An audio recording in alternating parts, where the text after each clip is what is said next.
Hello বন্ধুরা, আসসালামু আলাইকুম। কেমন আছেন আপনারা? আশা করি সকলে ভালো আছেন। তো এখন থেকে আপনারা বিকাশে অ্যাপস এর ভিতরে পিন দিয়ে নয়, এখন থেকে ফিঙ্গার দিয়ে ঢুকতে পারবেন। লগ ইন করার সময় আপনারা এখন থেকে ফিঙ্গার দিয়ে ঢুকবেন। তো তার জন্য আপনারা চলে যাবেন এই যে বিকাশ অ্যাপস লিখে সার্চ দিয়ে প্লে স্টোরে। তো এটা লিখে সার্চ দেওয়ার পরে আমি কিন্তু আপডেট দিয়ে দিয়েছি, আপনারা আপডেট দিয়ে দিবেন।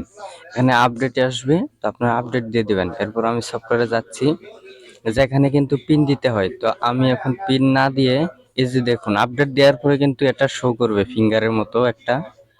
তো এখানে আমি ক্লিক দিচ্ছি, ক্লিক দেওয়ার পরে যে এখানে যা আছে একটু পড়ে নেবেন। তো আমি যেহেতু আগেই পড়েছি তার জন্য আমি পরবর্তীতে ক্লিক করতেছি। এখানে বিকাশের পিনটি চাইবে, যেহেতু আপনার নতুন নতুন ফিঙ্গার সেট করবেন তার জন্য প্রথম পিন চাইবে। তো আমি পিন দিয়ে দিচ্ছি। পিন দেওয়ার পর আপনার ফিঙ্গার চাইবে, তো আপনি ফিঙ্গার দিয়ে দিবেন। যদি আপনার মোবাইলে ফিঙ্গার থাকে তবেই কিন্তু কাজ করবে, না হলে কিন্তু হবে না। তো আমি ফিঙ্গার দিয়ে দিলাম।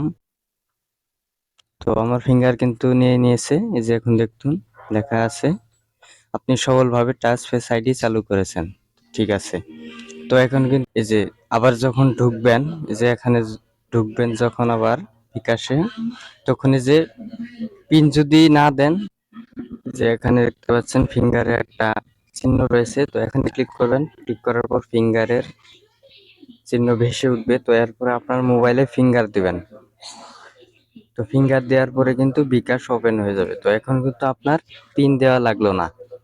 তো আশা করি বুঝতে পেরেছেন। তো ভালো থাকবেন সবাই। আজকের ভিডিও এই পর্যন্তই ছিল।